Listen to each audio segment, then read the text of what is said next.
Ya estamos en el último domingo de enero.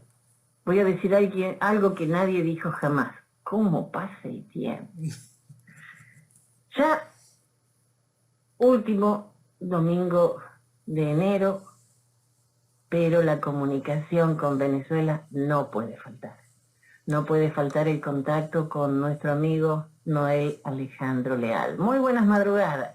Buenas madrugadas, Jenny, profe, y a todos los que nos acompañan hoy. Gracias por esta nueva oportunidad. Noel, hay una noticia que supongo que ha sorprendido al planeta.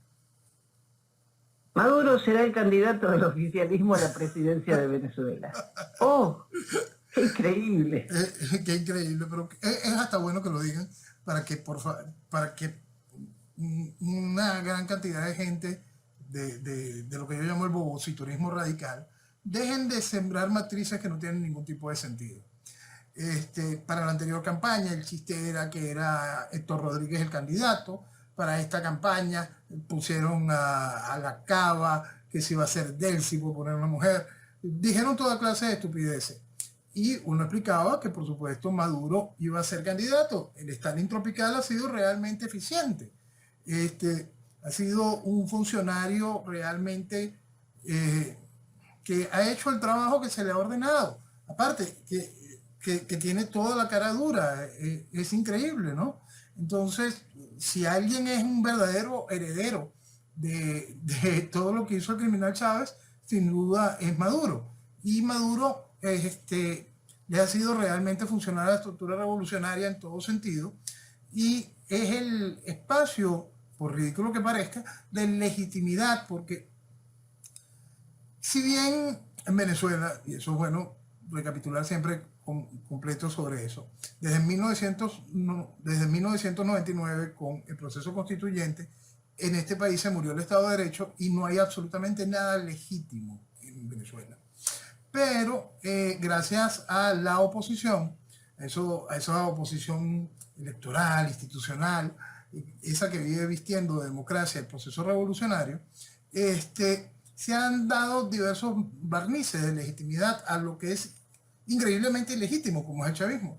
Entonces, el chavismo se ha quitado 200 veces la chaqueta de la legitimidad, y la oposición va y se la vuelve a poner en cada proceso electoral, en cada aceptación de violaciones al librito ridículo o cualquier cosa de esas. Para eso está muy bien la oposición.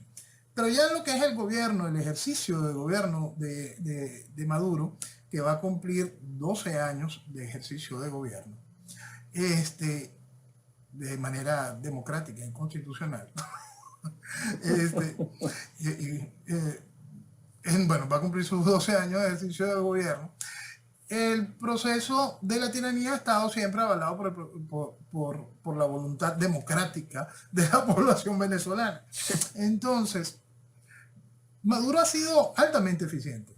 Altamente eficiente. La destrucción de Venezuela la tiene allí. Venezuela no vale medio, está totalmente permeada, destruida.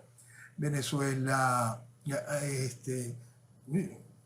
hay que colocar que por supuesto ha sido durante la gestión de Maduro, pero por supuesto la ignición del proceso lo dio Chávez. Pero estamos hablando de bastante más de 8 millones de venezolanos fuera del país. Estamos hablando de bastante más de un tercio de la población venezolana fuera del país. Estamos hablando de que es en la gestión de Maduro donde se alcanzan esas cifras de más de 1.000.000% de inflación, donde vivimos las colas más salvajes para la búsqueda de comida, donde vivimos matanzas de estudiantes. Bueno, Chávez también tiene más propios, por supuesto, eso no hay que quitarle mérito. Es decir, Maduro es el legado propio de Chávez, pues es la quinta esencia de toda la maldad de Chávez. Maduro ha venido ejecutándola a la perfección, y toda la estructura del chavismo como eje de gobierno. Entonces, pensar que iba a ser otro candidato que no fuese Maduro, al haber demostrado tanta eficiencia, es una estupidez. Aparte de que viene esa estructura que hay que comprender, que este tipo de procesos hacen que la tiranía marque a su tirano. Es muy delicado para un proceso de estos tiránicos sacar al tirano para poner un nuevo tirano. Ya, si tuvieran que jugar a la democracia de una manera más formal, si no fuesen aceptados conceptos como el hecho de que Putin, por supuesto, va a ganar su reelección, este, Xi Jinping tiene garantizado que puede reelegirse la cantidad de veces que quiera de por vida sin ningún problema. Es decir, se está haciendo común nuevamente que los tiranos, a través de estas tiranías constitucionales, puedan permanecer en el ejercicio de gobierno con total tranquilidad, sin ningún tipo de problemas. No es conveniente de manera técnica sacarlo. Si uno bien sabe que la estructura que refleja el Partido Comunista Chino hoy en la cabeza de Xi Jinping es fuerte, el poder que ejerce Xi Jinping dentro de esa estructura es igual que es innegable el poder que ejerce Putin dentro de su propio gobierno, y uno puede renegar bastante del poder en sí que ejerza Maduro dentro de este.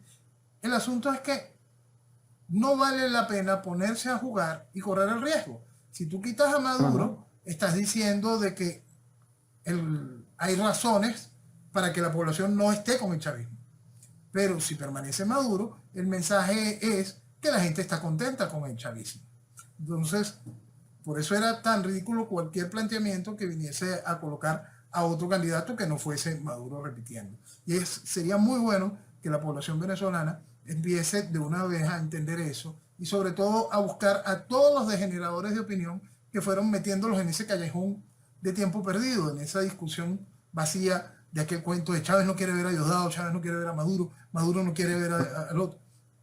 Y que terminen de entender que ellos están muy bien nucleados en su proceso.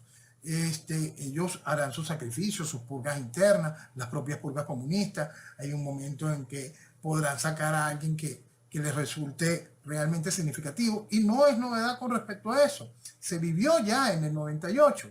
La gente no recuerda que el primer candidato contra Chávez en las elecciones del 2000 fue Arias Cárdenas, su compadre, compañero del golpe de Estado. Y después Chávez lo trae de nuevo y lo pone como embajador ante las Naciones Unidas. Entonces, la gente tiene que entender que esas cosas son naturales en este tipo de procesos y más dentro de la estructura del partido PSUV, más dentro del concepto revolucionario general. Todos los que sacas, los sacas con algún tipo de objetivo. Ensucias, porque hay una cosa que es impresionante. En estos días, el chavismo le dio por sacar autos de detención de un gentío que no está aquí, vinculados a una nueva conspiración que descubrieron. Y entonces ponen en el mismo bote, en el mismo bote de los autos de detención a los tradicionales, pues, Leopoldo López, Guaidó, el otro, y Ledesma, y meten también a personas fundamentales del chavismo, como Rafael Ramírez o el exministro Izarra. Entonces, ¿qué haces con esto? De una vez mezclas haces un gran envoltorio de porquería. Y todo queda allí, ensuciando todo queda marcado, todo está sucio, no hay ningún tipo de forma de venir a defender absolutamente nada, porque todo eso está podrido, pues por supuesto todos son causantes de este desastre. Y el gobierno logra eso con su propio equipo de trabajo, y lo hacen muy, muy bien. Sí. Ahora, ellos siempre están con el magnicidio, ¿no? Sí. Eso viene heredado de los libretos de Fidel. El Fidel creo que tuvo más intentos de magnicidio. 5 millones, sí. Más intentos más intentos de magnicidio que días en el ejercicio de vida. Sí. Sí, increíble. Y esto también le estaba viendo que a un coronel que solicitó el retiro, también lo detuvieron a él y a la esposa que es teniente, también por lo mismo, por una conspiración. Sí, el gobierno quiere mandar una serie de mensajes. Por supuesto, las purgas son las usuales. Entonces, no es que haya hoy un ruido de sable particular o porque esta conspiración sí tenía cuerpo dentro del ejercicio militar. No, se aprovecha la oportunidad de enviar los mensajes y hacer las purgas que se quieren. Por lo menos, todos estos videos donde se presenta el tirano de Corea y todos aplauden, pero eufóricos, ¿no? Y con unas sonrisas increíbles. Y ellos pasean las cámaras buscando que no lo haga. Porque no lo haga, lo van a empezar a mirar feo. Ahora vamos a trasladarlo al proceso tradicional de como el que el chavismo tiene aquí. Pon tú que ellos hacen algún acto y ellos buscan que la gente, que todos los militares gritan Chávez vive, y ven que no lo grita duro. No, tú no lo gritas duro. Ah, está bien. Está bien, está bien. Para ver, tú no estás robando mucho, tú estás robando poquito. Oye, tú no estás metido en líos de narcotráfico. Por más que no tengas mando de tropa, porque sabemos que no eres patria o muerte, por lo tanto no tienes mando de tropa, te has dedicado a hablar con mucha gente. No sé de qué estamos hablando, en realidad ni importa. Sabemos que ni siquiera tienes la capacidad para conspirar. Es más, sabemos que eres un pendejo. Y entonces lo meten allí, en la gran conspiración. Y lo degradan, y lo secuestran, y lo meten preso, para generar esa sensación en el país de que la estructura política tradicional estaba conspirando con este grupo de militares. Y con eso el chavismo queda de nuevo manteniendo en constante el magnicidio y el suspenso y el terror. Pero porque uno los escucha y siempre intento de magnicidio. Todos cortados por la misma tijera. Es una constante, eso es lo que se llama, lo que hace Drácula en un tractor. ¿Qué hace Drácula en un tractor? Siempre el terror. Entonces, es eso a lo que hace el proceso revolucionario cada cierto tiempo que necesita hacer este tipo de purga. Busco el manual dice magnicidio, y ahora ¿quiénes? Lo mismo de siempre, lo mismo de siempre. ¿A quiénes metemos nuevo? A este y a Menganito, para ensuciar más y embasurar también este gentío. Ah, perfecto. ¿Y qué decimos? Lo mismo, ¿quieren matar a Maduro? Ah, no hay problema, todo muy bien. Y otra vez, lo que pasa es que también el gobierno cuenta, el chavismo cuenta con la oposición en tantos sentidos, ¿no? Porque hay que recordar a Guaidó firmando con una agencia de mercenarios. ¿Cómo es posible que eso haya sucedido? Como vía JJ Rendón firmando un documento para el Nintendo del magnicidio que es del Peñero. Todo ese asunto increíblemente absurdo lo hemos vivido. Es impresionante, todo eso lo hemos vivido y son cartas que utiliza el gobierno para eso, para poder sembrar el terror en general y poder decir esto sucede, esto hay complot y complot y complot, todos absolutamente vacíos que no pueden llegar a ningún lado y que es lamentablemente gente que no tiene idea de lo que es un proceso revolucionario, gente que no tiene idea de lo que es un Estado, el control de un Estado, el control de una nación, el control militar, el control civil, el control político, el control comunicacional de una nación.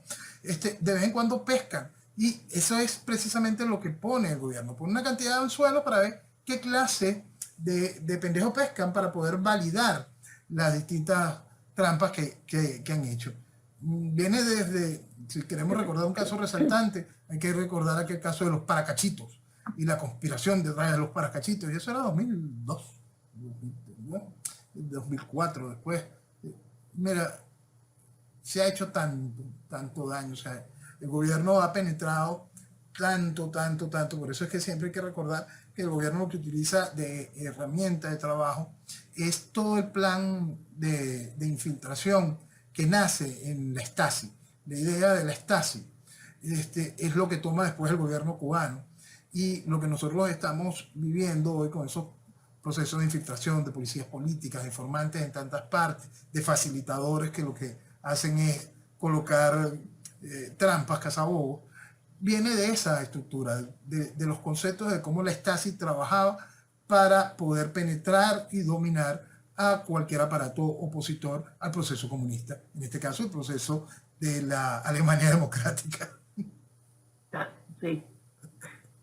No, estaba viendo que este viernes el Tribunal Supremo de Justicia ratificó la inhabilitación de María Corina y de Capriles, 15 años cada uno. Exactamente. ¿Qué pasa ahora? ¿Qué pasa ahora? Vamos a intentar explicar qué aduce el gobierno. El acuerdo de Orvado. El acuerdo de Orvado habría una serie de puntos para poder decir, vamos a abrir un espacio para que las inhabilitaciones existentes puedan desecharse y convertirse de nuevo en candidatos habilitados. Entonces el gobierno genera un manual. Ese manual que el gobierno dice, usted tiene que ir al TCJ, usted tiene que decir por qué quiere rechazar la inhabilitación que le aplicaron, usted tiene que decir que usted se porta muy bien, usted tiene que quejarse sobre que esa inhabilitación no era real y bueno, tiene que ir al TCJ con una flor en el clave, una flor en el ojal, tú sabes. Entonces te piden la partida de función del perro de tu abuela, una cantidad de cosas. Y resulta que una serie de personas inhabilitadas llevaron todos sus papeles. Personas absolutamente inútiles para, para, para todo, hasta a nivel de opinión pública. Y cosas increíblemente dañinas, un extorsionador reconocido, y una cantidad de cosas que estaban inhabilitadas, ahora están habilitados. En el caso de María Corina, el manual que puso el gobierno para reconocer este proceso de habilitaciones fue bendecido por los noruegos. Hay que recordar esa fecha. Sí. Los noruegos estaban muy contentos porque ya estaba listo cómo era el camino, todo eso estaba dentro del acuerdo de Barbados, el gobierno elaborará algo para ir de acuerdo a la ley. Cuando salió, ese mamotreto fue bendecido por los noruegos y reconocido por Gerardo Bley, el hombre serio, pues. Entonces, Claro. ese mamotreto ponía esa serie de condiciones. ¿Qué aduce el gobierno? Que María Corina fue al TCJ, pero fue sin la flor en el ojal. Es decir, no llevó los documentos que el gobierno le exigió, ni reclamó lo que el gobierno le estaba diciendo. Pues María Corina tenía que colocar un documento donde dijese, mira, yo estoy inhabilitada por la Contraloría en fecha tal, pero como María Corina dijo, a mí nunca me inhabilitaron, yo nunca recibí ningún tipo de documentación, entonces el gobierno dice, tú no estás cumpliendo con las cápsulas del manual que nosotros publicamos en base al acuerdo de Barbados.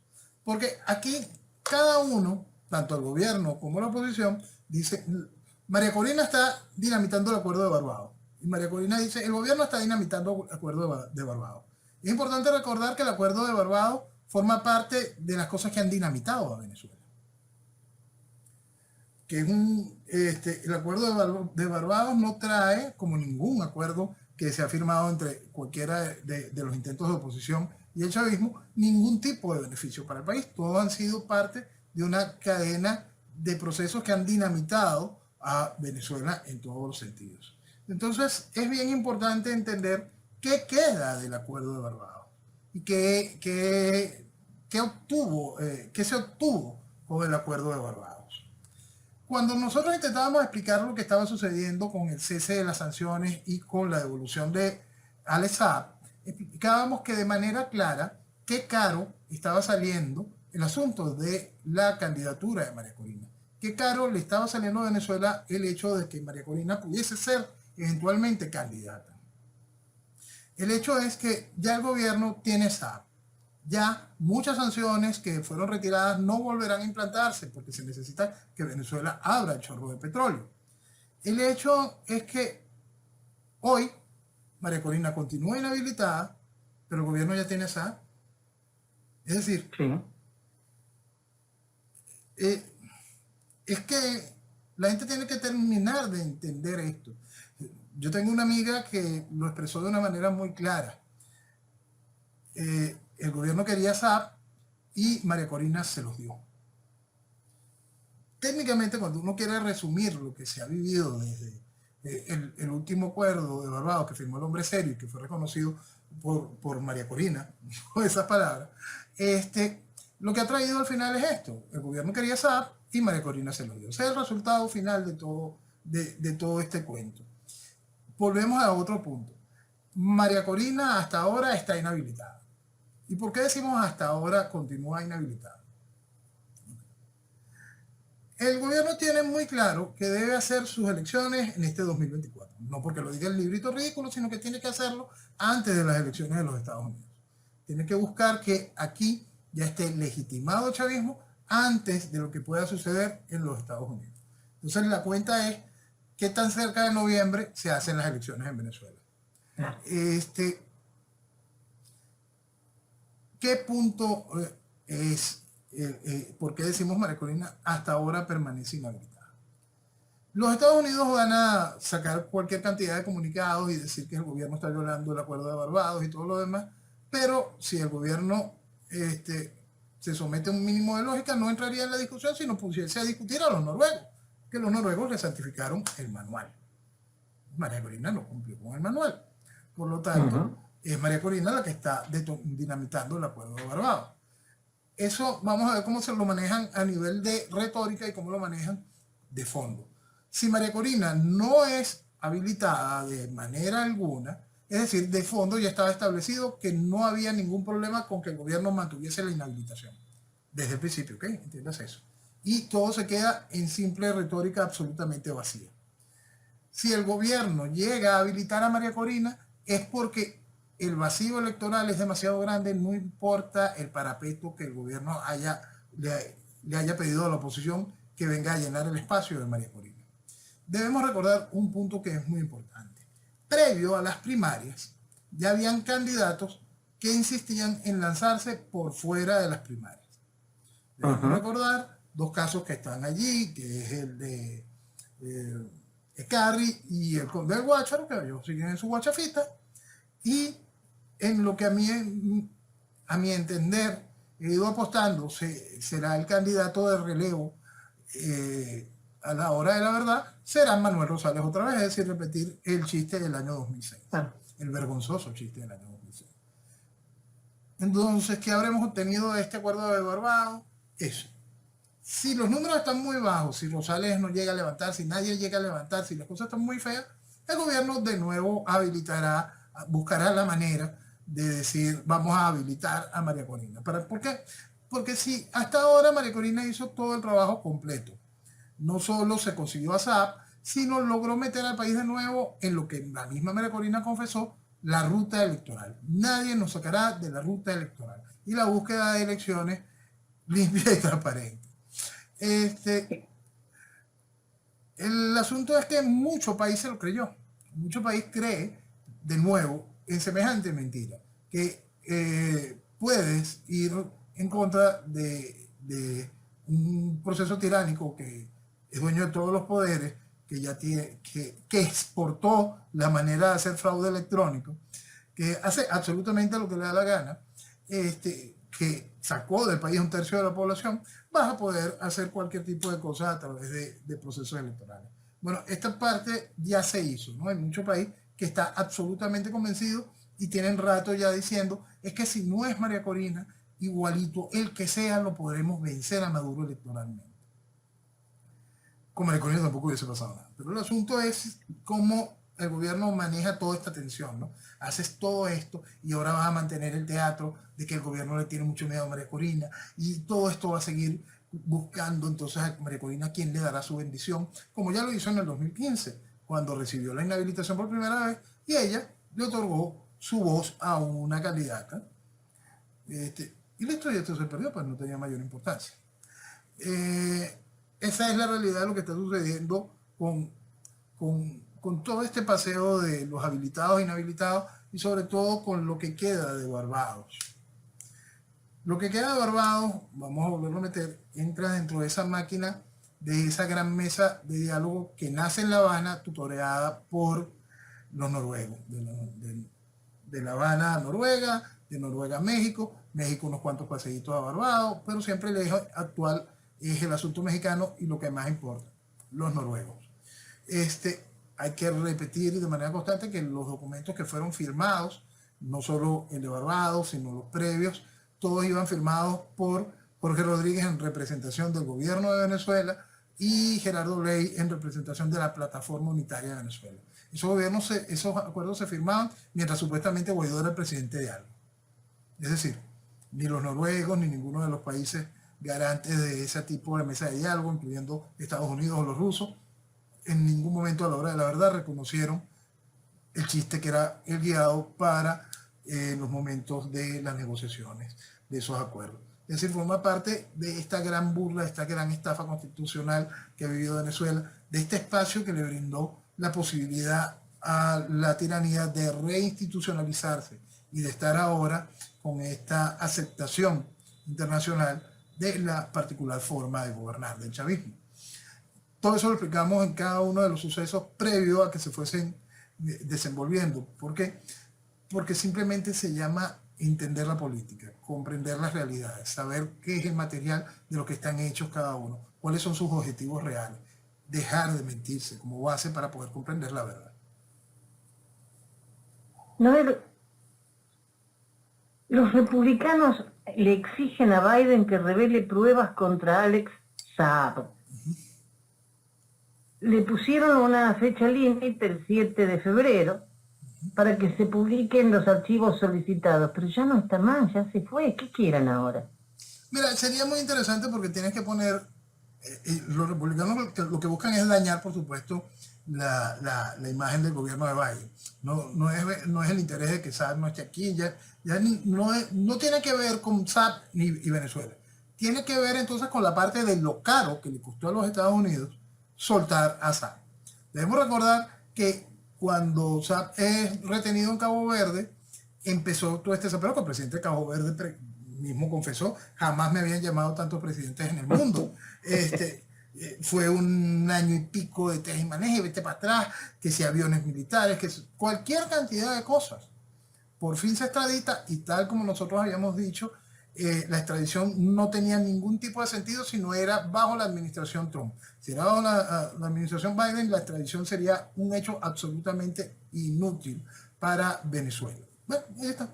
Para Venezuela, por supuesto, inútil, para el chavismo, muy, altamente beneficioso. ¿Qué buscan estos senadores republicanos? Que se muestre, aunque sea parte del tamaño de la cochinada, de lo que significa, lo que ha lavado Alex Saab en nombre del chavismo, utilizando el sistema financiero norteamericano.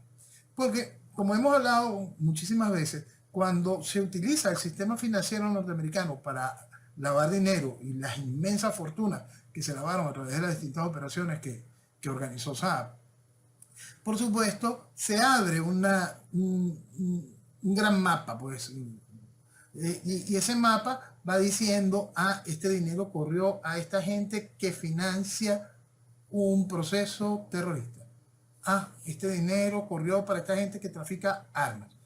Este dinero terminó en manos de esta gente que trafica gente. Este dinero fue lavado para asuntos de narcotráfico. Entonces, eso es lo que quieren estos senadores republicanos. Poder decirle al país, Biden soltó a un hombre que es responsable de haber lavado tanto dinero y de haber financiado este tipo de organizaciones. Y hacer esa factura de costo político.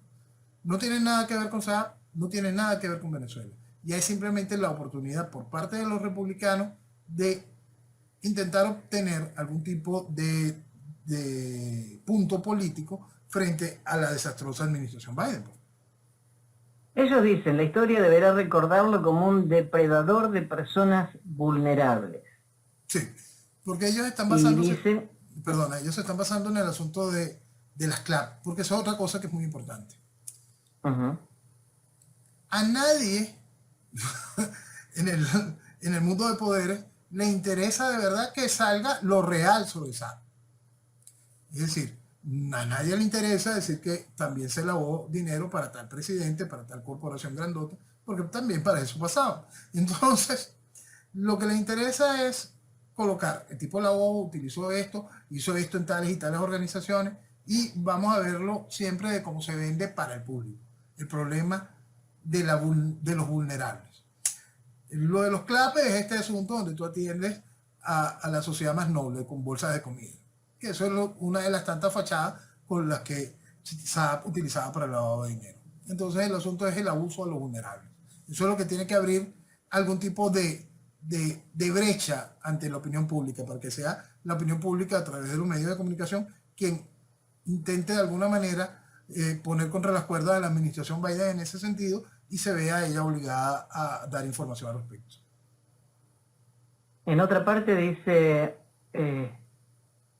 la carta de 2 páginas de los senadores cita informes del gobierno estadounidense que identifican a Saab como el intermediario de Maduro ante Irán, que ayudó a ambas naciones exportadoras de petróleo a evadir sanciones estadounidenses y también lavó cientos de millones de dólares para funcionarios corruptos. Entonces le ponen como plazo el 7 de febrero, dice, El gobierno de Estados Unidos cerró el caso contra Alex Saab cuando el presidente Biden perdonó sus crímenes. No hay base para ocultar las pruebas contra Saab al público estadounidense. Exactamente. Y ojalá salieran para que la gente por lo menos vea parte de lo que vayan a mostrar. Ojalá saliese algo.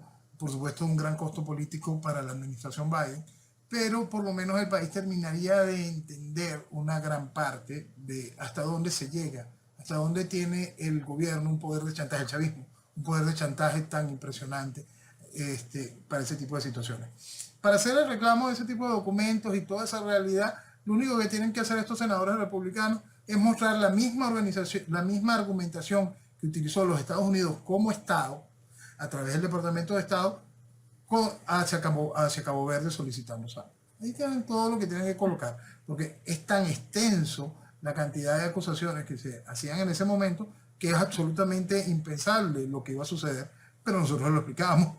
Iba a suceder porque hay que entender eso, los hechos políticos, el eje de lo que significa la revolución es una sola. Noel, volviendo a los inhabilitados, estaba viendo que el ex gobernador del estado Zulia, Pablo Pérez, el ex parlamentario Richard Mardo y el político Leocenis García los desinhabilitaron. Sí, sí. Ellos llevaron los papelitos que necesitaban. Quizá llevaron unas carpetas vacías, pero ellos se lo iban a aprobar. Porque es parte del show, para decir, estos sí se portaron bien, los otros no se portaron bien. Más nada. Claro, ellos cumplieron, los otros no. Exactamente, eso es algo absolutamente lógico. Lo cierto es que María Corina misma confesó que ella fue al TSJ no para que lo que pedía el chavismo, no lo que decía el manual, sino que ella fue para decir otra cosa. Y ella creía que eso iba a bastar. Y por supuesto no bastó. Porque cuando tú quieres jugar con las reglas de la democracia frente a un proceso tiránico que pone sus reglas, simplemente no estás entendiendo lo que es un proceso tiránico, no estás entendiendo lo que es un proceso revolucionario. Y lo peor es que eso se pudiese aceptar en el primer año. Para mí es inaceptable, ¿no? Pero eso se pudiese tolerar en el primer año, en el segundo año del chavismo. Pero estamos hablando de 25 años ya. Entonces no comprender cómo trabaja el proceso revolucionario es realmente absurdo. Si María Corina hubiese ido con su flor en el ojal, es decir, hubiese llevado cada una de las cosas y hubiese ido y al salir dice, reconociendo el manual que nos impusieron a través de el acuerdo de Barbados, se trajo esto, se explicó esto, y hace público su documento de una vez y dice tal y tal y tal cosa, todo en base a allí ella pudiese contar con algún tipo de argumentación adicional frente a la decisión del TSJ. Pero no, ella misma reconoció que ella dice que fue al TSJ a hacer otra cosa. Entonces, hay que entender cómo funciona el proceso. Hay que entender que no se puede jugar con las reglas de la democracia. Hay que entender que si quieres jugar con sus propias reglas, por supuesto estás muerto. Entonces, ¿Seguro? Comprendamos que es un proceso revolucionario y eso es bien importante. Yo quería intentar explicar esto al final, pero yo creo que es bueno colocarlo de una vez. Lo que es un proceso revolucionario para poder explicar este tipo de realidades. El proceso revolucionario comienza con una generación, la generación de la revolución. Generar la revolución. ¿Cómo la generas? Las revoluciones no son huérfanas. Las revoluciones de la actualidad no son huérfanas. En 1998 yo veía que el proceso revolucionario que iba a entrar en Venezuela, por supuesto, no era huérfano, viene de la tradicional proceso comunista, viene con todo el soporte de la izquierda en general, vegetariana y carnívora, pero venía con un plus, venía con el proceso de la revolución fundamentalista islámica. Por eso, desde aquel momento colocaba que Venezuela lamentablemente iba a entrar en un proceso revolucionario neocomunista fundamentalista. El proceso de la generación, de generar el proceso revolucionario en Venezuela, viene desde 1958, después de la salida del general Marcos Pérez Jiménez, viene todo el juego de la pseudodemocracia y viene todo un proceso que va transformando a la institucionalidad venezolana y transformando al venezolano. Y va atacando dos vías. Va por la penetración de la estructura militar y va por la deformación de la población en general. Y el mayor ejemplo lo tenemos en aquellos 911 arrastrados a Fidel Castro. Estamos hablando de doctores de país, formadores de formadores, que se convirtieron todos en deformadores, que simplemente le dijeron a Fidel, mira, aquí está Venezuela, toma. Eso fue en 1989 y eso fue la estructura académica de Venezuela y la estructura cultural de Venezuela. Adicional tenemos después en el 94 como Chávez, lo primero que hace al salir de prisión es ir a La Habana y Fidel lo recibe en la Universidad de La Habana y Chávez da un discurso donde al final está diciendo lo mismo que aquellos 911. Toma, aquí está Venezuela. Y por supuesto Fidel la recibe con mucho gusto. Ahí tenemos lo que es esa generación de la revolución. Después tenemos la instauración de la revolución. La instauración de la revolución está en el hecho político de mi país irresponsable que viene y vota por algo como Chávez. Está en el hecho del colaboracionismo político increíblemente salvaje cuando Acción Democrática pone Alfaro y Copey pone Irene. Entonces, por supuesto, le hacen la cama al chavismo. El proceso de instauración continúa al facilitar la Corte Suprema de aquel entonces la posibilidad de que Chávez hiciese algo supraconstitucional y montase una asamblea originaria y refundase la patria, es decir, acabase con cualquier dejo de institucionalidad que existía en el país y matase por completo lo que quedaba de Estado de Derecho. Después continúa ese proceso de instauración al renovar sus autoridades, Chávez hacer una primera mega elección colocando a su compadre como candidato opositor. Todo esto en mi país lo fue aplaudiendo, ¿ok? Y todo eso venía con el beneplácito de esa oposición, esta misma oposición. Tenemos toda esa parte de la instauración. Después viene el proceso de consolidación de la revolución. Empiezan con las purgas que se aprovecharon después de los sucesos de abril. Viene, por supuesto, viene el referéndum revocatorio. Después llegamos a la elección de Rosales en el año 2006, ya con el proceso de la automatización electoral para ir en ese consolidar democrático y voto a voto de la estructura revolucionaria. Es decir, poco a poco, dentro de ese esquema, vamos después a la reforma constitucional, después a la enmienda constitucional, y la tiranía logra ese maravilloso eje de ser una tiranía constitucional. Pues ya cada una de esas barreras las fuiste tomando, las fuiste pasando, ya está totalmente cómodo dentro de ese espacio. La consolidación de la revolución sigue avanzando y se siente ya tan cómoda después de las elecciones de la Asamblea Nacional del año 2010 que comienza el proceso de entronización de la revolución. El proceso de entronización de la revolución va más allá de la figura de Chávez. Chávez muere el día de mi cumpleaños, el 30/12 del 2012, un detalle muy especial. Y sigue avanzando la entronización de la revolución. ¿Qué es la entronización de la revolución? Es este esquema donde Maduro puede hacer lo que le da la gana. ¿Por qué? Porque no es Maduro, porque no es el chavismo, es la revolución la que está haciendo lo que le da la gana. Este mismo hecho de poder exigir, tú tienes que ir con una flor en el ojal, este mismo hecho de poder llegar a técnicamente chantajear a los Estados Unidos y conseguir los beneficios que se quiere, porque tenemos que recordar, SAP está aquí, el gobierno no está habilitado, y si estuviese habilitada, simplemente volvería la misma forma. ¿Qué caro le sale a Venezuela la habilitación de María Corina como candidata? Entonces, el chavismo sigue haciendo lo que le da la gana, ha contado constantemente con la vestimenta democrática por parte de esa estructura opositora y ahora cuenta con una vestimenta democrática internacional y un blindaje muy importante, porque no se va a poder volver a contar con que 60 naciones en el mundo vengan a desconocer nuevamente el chavismo. Olvídense de eso. No se va a volver a contar con que los Estados Unidos se ponga de una manera vertical en un proceso de respaldo de cambio de gobierno.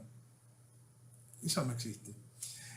No se va a poder volver a contar con una estructura que pudiese ser lo más sano en el país para que hubiese en algún momento un golpe de mano y simplemente la tiranía sale y llega una gente a encargarse del gobierno. Eso no va a ser posible. Todo eso es desde que la revolución se siente entronizada. La revolución está absolutamente cómoda. Por eso se burla de la gente y dice, no, Maduro no va a ser el candidato. Por supuesto, Maduro es el candidato. Por eso se dan el lujo de decir de manera clara, tú quieres elecciones limpias, como reconociendo las anteriores no fueron limpias. Ellos mismos lo reconocen con todo el descaro, sin ningún tipo de problema. ¿Por qué? Porque ya se siente en absoluto control. Control como para decir y poner a correr de que ya somos una monarquía comunista, como la de Corea del Norte, porque muchas veces sacan a colocar que a Nicolásito lo están entrenando para gobierno.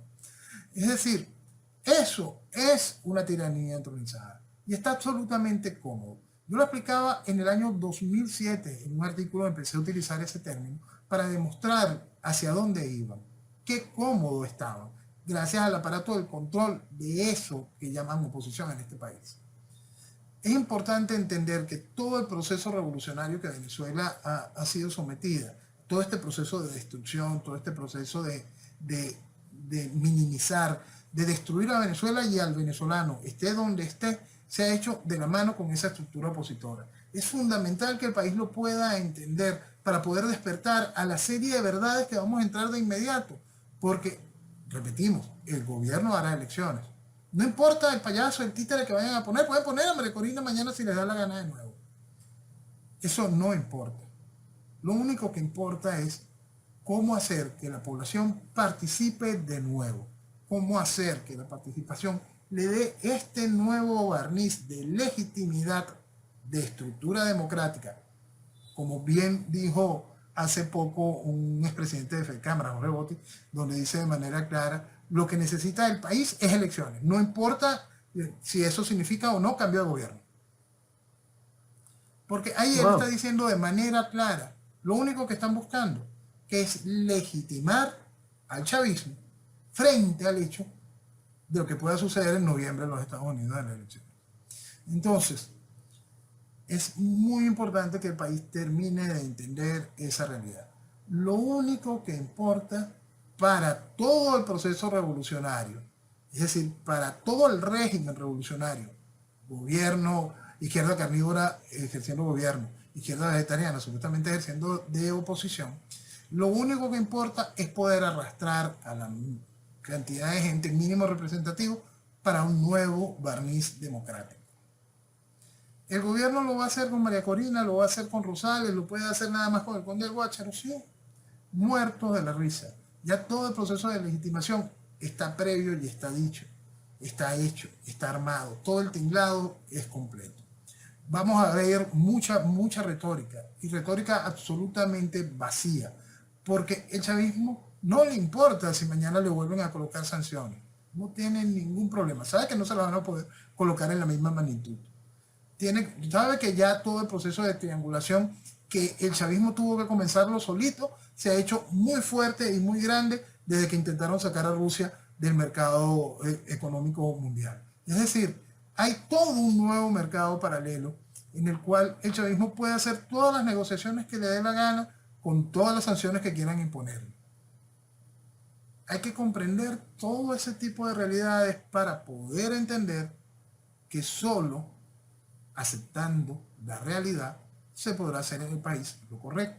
Y para hacerlo, el país tiene que despertar y dejar atrás a todo lo que nos trajo aquí y nos puso aquí, a todo lo que ha revestido de democracia esta desgracia, a todo el que desde el 2004, teniendo la certificación científica y académica de la inviabilidad electoral, invitó a este país a votar una y otra vez y a seguir blindando de democracia esta desgracia. Noel, dijiste algo recién que no es Maduro solo. O sea, la gente dice el malo es Maduro. No entienden o no quieren entender que Maduro es todo. Es Maduro, es Diosdado, es la revolución. Son figuras que se pueden intercambiar de repente, pero no es que se va Maduro y se termina el problema. Ahí está, eso es muy importante recordar. Y ahí están las dos cosas. No entienden y los que no quieren entender. Por supuesto que hay una gran masa que no entiende. Hay una gran masa que no entiende. Es absolutamente irresponsable políticamente hablando y simplemente no entiende. Y eso no es exclusivo de Venezuela. Eso es general en cada uno de los países. Igual te puedes encontrarte hoy en los Estados Unidos cualquier cantidad de gente que dicen que el problema es que Biden es un viejo. Sí. No están entendiendo el problema. No están entendiendo cómo fue una estructura, porque Biden no es viejo hoy, era viejo cuando era vicepresidente. Entonces, es toda una estructura de gobierno, toda una estructura dentro del partido, que es posible. Por eso hay que entender siempre estas cosas como un todo. Pero te vas a encontrar con grandes sectores de la población que simplemente no entienden. Ahora vamos con lo que no quiere entender, que eso es lo más peligroso de nuestra sociedad. Porque esa es la que encuentra refugio en la estructura de generadores de opinión y en el liderazgo político, que como el imbécil de Guiado gritaba, el problema es Maduro, por poder señalar a Maduro solo como eje del problema. Igual que antes decían el problema era Chávez. No, el problema es el comunismo, señor, el problema es el socialismo. ¿Ok? Vamos a entender esto. ¿Por qué? Porque si usted mañana logra hasta extraer la tiranía toda, y se hace lo correcto en ese sentido, se extrae la tiranía y comienza el proceso dictatorial para mantener al país unido.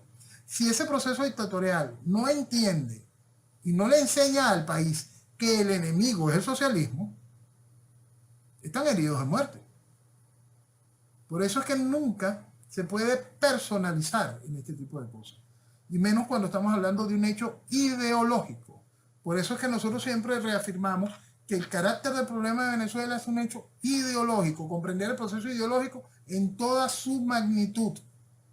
Es muy importante y vale siempre recalcarlo y repetirlo frente a la gran cantidad de dispersión del pensamiento frente a lo que es correcto, a lo que es vital, a lo que es importante.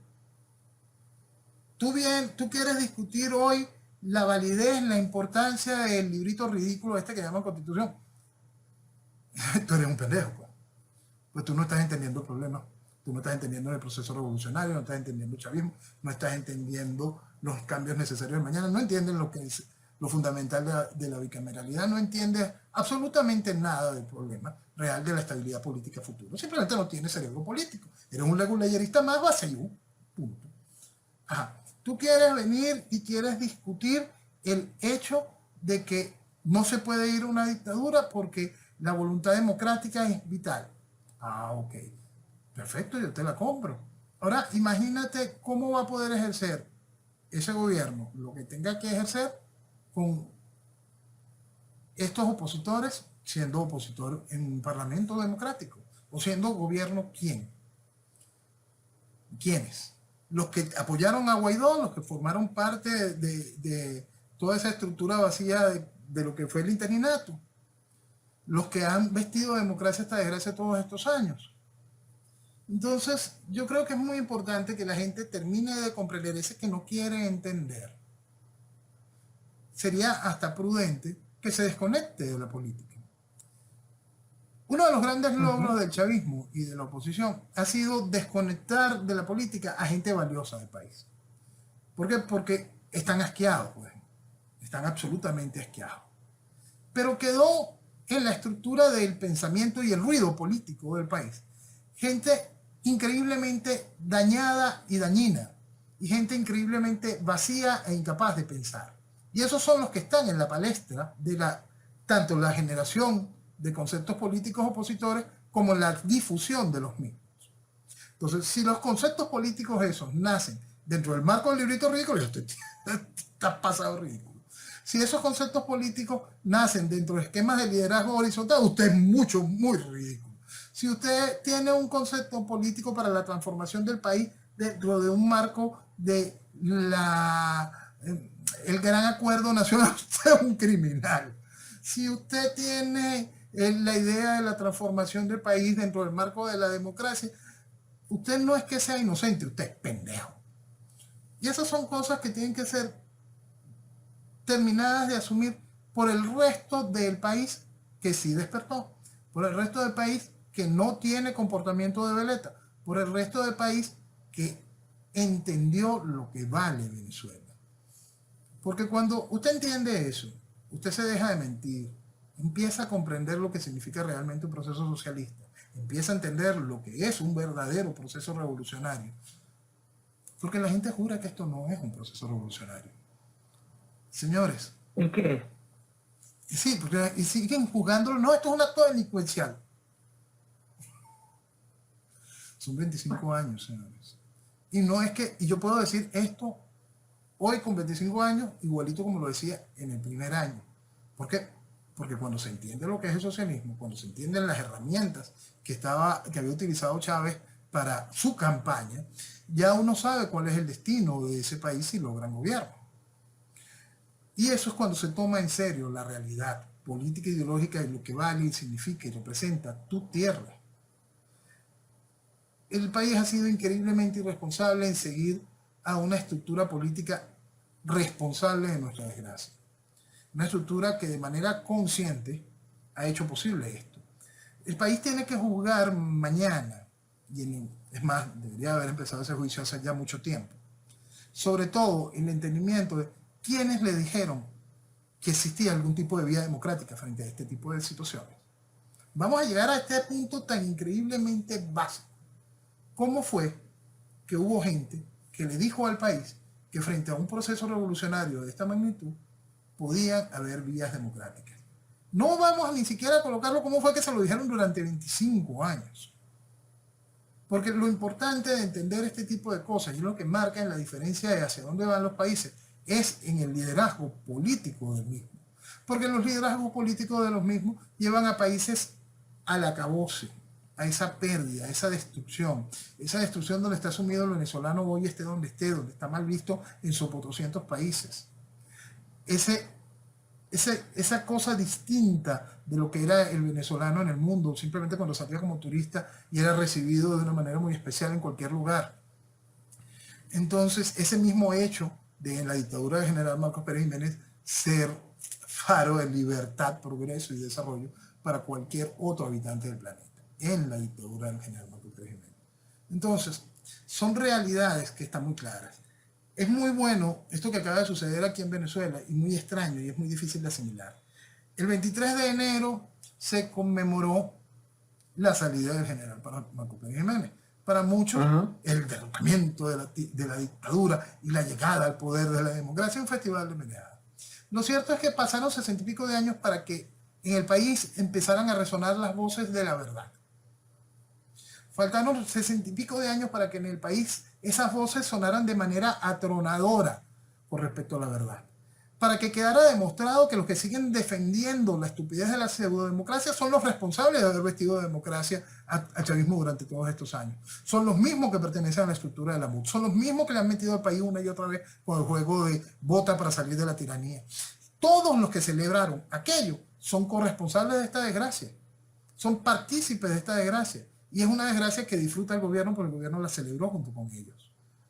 Entonces, es muy bueno que aunque sea eso, 60 y pico de años hicieron falta para entender una serie de realidades. 60 y pico de años hicieron falta para que la gente entendiese que Venezuela, la Venezuela que existía a finales de los 50, si hubiese seguido ese camino, sería la envidia de países como Singapur. Esa es la realidad. Esa es una realidad que nadie debe sacar de su cabeza. Que esta desgracia que estamos viviendo hoy se llama socialismo. Que este proceso no es de Chávez, viene de 58. Y que la realidad para poder hacer lo correcto y recuperar a Venezuela es entendiendo lo que vale Venezuela y lo que significa el socialismo. Noel, se nos agotó el tiempo. Para otro, la semana que viene, quiero que me expliques cómo se le puede hacer entender a la gente que el socialismo es bueno, pero el comunismo es malo. Te lo dejo de tarea. Que te dicen, no, el socialismo funciona. Sí, como bueno. No sé dónde, pero es tan difícil explicarles que es igual. Sí. No, te dicen, no, el comunismo es malo, el socialismo es bueno. Y no entiendo cómo poder, pues, creo que va a quedar de tarea del hogar. Mira, no, perdón, vamos a colocarlo una vez. El ideólogo Marx dijo de manera clara, el socialismo es el camino al comunismo. El ideólogo. El practicante Fidel dijo, ¿qué es el socialismo? Es el comunismo. Si usted le quiere llevar la contraria al ideólogo y al practicante, el que no tiene el más mínimo sentido, usted. Punto. Noel, Dios mediante nos encontramos el próximo domingo. Amén, si Dios quiere. Señores, muy buenos días y que viva Venezuela. Viva Venezuela. Y nosotros renovamos nuestra cita con el programa del profe Morales para el próximo sábado a la medianoche. Que tengan una maravillosa semana. Gracias.